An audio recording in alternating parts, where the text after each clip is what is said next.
సంఘం అంతటిని పిలుచుకుని వాళ్ళతో ప్రార్థన చేసుకోవడం నీకు ఆశీర్వాదం.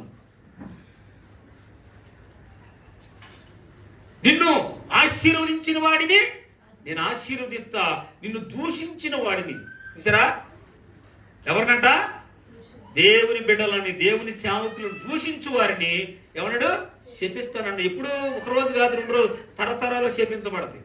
తరతరాలు శపించబడతాయి. తరతరాలు శపించబడతాయి. ఎందుకో తెలుసా, వాడు నీతిమంతులు.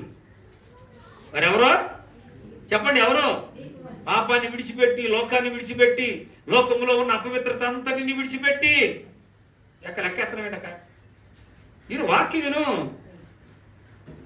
లోకం అంతటిని విడిచిపెట్టి ఈ లోకం మా కొద్దిరా బాబు అని దేవుని చేత పిలువబడి వచ్చి తమను తాము తగ్గించుకుని తమను తాము దీనులుగా చేసుకుని ప్రభు కొరకు బ్రతుకుతున్నవారు, మీ కుటుంబాల్లో సంతోషాన్ని చూడాలని కోరుకునేవారు, మిమ్మల్ని ఆనందంగా మీ కుటుంబాలు ఉండాలని కోరుకునేవారు, మీ బిడ్డల జీవితాల్లో మీకంటే ఎక్కువ బాధ్యత కలిగినటువంటి వారు, మీ కుటుంబాలలో మాట వినని వారిని మాట వినేవారిగా చేసేవారు, మీ కొరకు రాత్రి పగులు కన్నీరు గార్చి మీరు బాగుంటేనే మేము బాగుంటామని తలంచే వారిని దూషిస్తావా?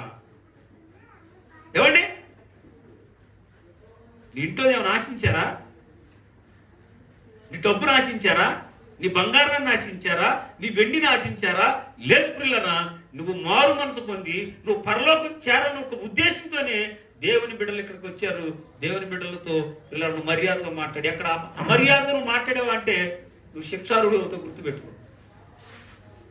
నీదేది అక్కర్లేదండి. నీ డబ్బు ఎవడికి కావాలండి? నీ డబ్బు ఎవడికి కావాలి? నీ బంగారం ఎవడికి కావాలి? దేవుడున్నాడు, ఆయనే సమస్తమును పోషించగలిగి